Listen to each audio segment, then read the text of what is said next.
My name is Vitumbiko Chinoko. I'm the project manager of the Open Forum on Agricultural Biotechnology. It's a project of AATF, which works on creating an enabling environment for biotechnology in 10 countries of Africa. It was interesting to attend 2025 ACAT, where stakeholders, actors, governments met to deliberate on the agriculture technologies in Africa.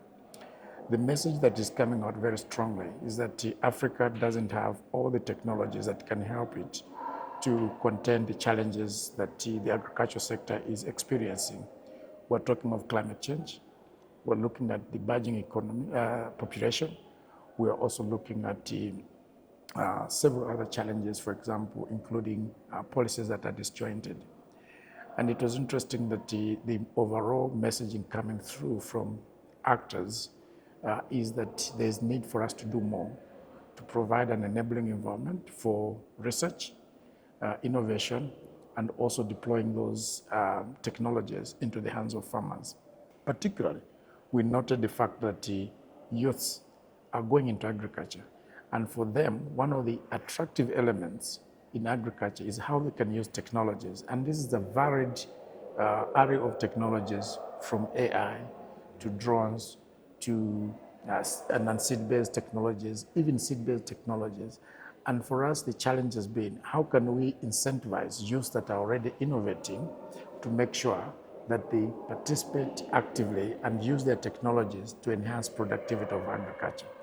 So in summary, I would say that this meeting has been quite enlightening in terms of the things that we need to do to enhance technology development, but more importantly, how we can ensure that once we develop this technology, they're adopted, and once they're adopted, they're actually used on a long-term basis and they're able to be scaled for use. One way that I find ACAT extremely different from other conferences is that there is a deliberate and intentional approach to make sure that whatever we talk here is actually implemented. Lastly, I want to think one of the critical and the most important elements of this conference is the emphasis that we've ended up placing on the youth. I've never been to a conference where youth had 3 sessions full of recommendations and also full of commitments from partners in terms of how they can support the youth who are working in agriculture. And it was very interesting because we didn't just have youth presenting, but we also had youth pitching very innovative ideas which can easily be taken up for investment. And I think that is how we move from just talking to really implementation. This is one element I would think we might want to double down going forward, so that all the plans that we have are not just plans, but these are plans that are properly invested in towards implementation. So OFAB is a platform of actors and stakeholders on biotechnology. And I'm glad to say that those actors are here. Those actors are ministers of agriculture, those actors private sector, those actors are researchers and all that.